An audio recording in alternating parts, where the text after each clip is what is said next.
हरियाणा हमेशा से एक इंटरेस्टिंग चुनावी पैटर्न रहा है। दूसरी तरफ जम्मू कश्मीर में भी अब्दुल्ला परिवार, मुफ्ती परिवार, इनके लिए बहुत बड़ी सियासी लड़ाई है।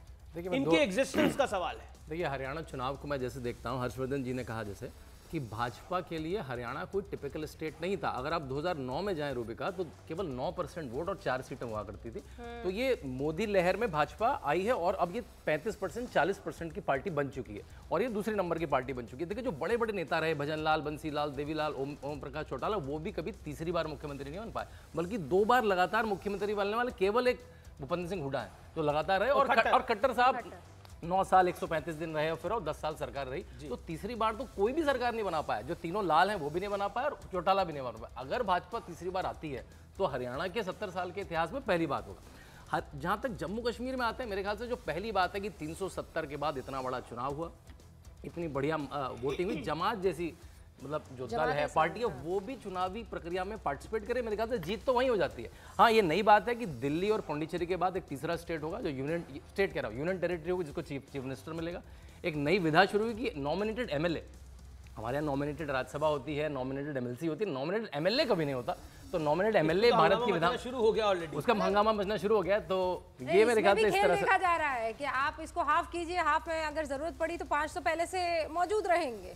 अब उसमें आप गुणा भाग करते रहिए कि कहां से आएंगे, कौन लाएगा, किस पार्टी के होंगे। 2 कश्मीरी पंडित हैं, 2 पीओ कैसे आएंगे। तो निश्चित तौर पर वो जो नंबर है, वो जो 5 का नंबर है, वो एलजी डिसाइड करेगा और एलजी जो है वो होम मिनिस्ट्री को रिपोर्ट करता है। तो हम सब जानते हैं कि वो 5 विधायक किसकी तरफ होंगे और किसकी तरफ वोट करेंगे। इसीलिए शायद उमर अब्दुल्ला हो या फारूक अब्दुल्ला हो या महबूबा मुफ्ती हो या कांग्रेस हो, राहुल गांधी हो, तमाम लोगों के बीच में है। लेकिन मैं फिर इसमें एक लेके आना चाहूंगा, राहुल गांधी।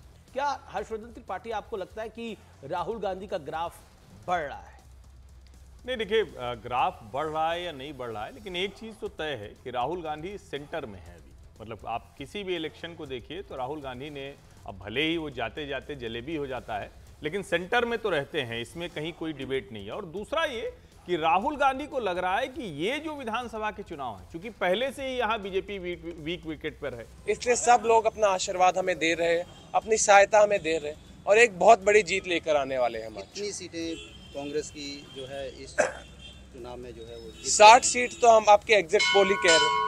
मैं बोलता हूँ कांग्रेस पार्टी को हमेशा एग्जिट पोल कम सीट देती, हमें तो लगता है 60 सीट के आसपास से जीतने वाली है कांग्रेस पार्टी और एक बहुत बड़ी बहुमत वाली सरकार लेके आने वाली है। बीजेपी का क्या इस बार रहने वाला है? कितनी सीट उनकी आपको लग रही है? कितनी सीट? हमें लगता है उनकी सीट 15 के आसपास रहने वाली है। ज्यादा सीटें वो जीत नहीं पाएंगे क्योंकि लोग तंग आ गए इस भाजपा, इस भ्रष्ट भाजपा। हर्षवर्धन जी, अच्छा, एक सेकंड बस। हर्षवर्धन जी, ये आप बात करते हैं और आदित्य जी पक्का उस वक्त आ जाते हैं, ये बड़ा इंटरेस्टिंग इत्तेफाक है। नहीं, अच्छा है, लेकिन देखिए, नौजवान नेता आए और उत्साह में आए तो ठीक है। हालांकि अभी तो उनके ऊपर सब कुछ जो पिता की विरासत है उसी की वजह से है।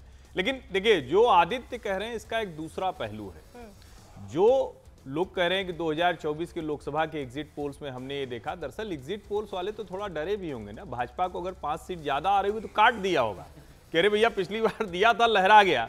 तो मुझे लगता है कि अगर उस लिहाज से देखें तो बीजेपी की सीटें परसेप्शन वाइज जो माहौल है उसकी वजह से कम दिखाई जा रही होंगी। और जो एक सबसे बड़ी बात है, क्या ओबीसी चंक, नायब सिंह सैनी मुख्यमंत्री हैं, बहुत विनम्र व्यक्ति हैं, खट्टर जी की दूसरी छवि थी, क्या वो पूरी तरह से एकदम से हट जाएगा? अगर वो नहीं हटेगा तो ओबीसी, ब्राह्मण, जिसको हम गैर जाट राजनीति कहते हैं, वो कुछ तो प्रभावी होगा। हर्षवर्धन त्रिपाठी, देखिए, कुल मिलाकर शांतनु गुप्ता, प्रदीप भंडारी यहाँ पे। प्रदीप भंडारी, बीजेपी का अपना नंबर क्या है?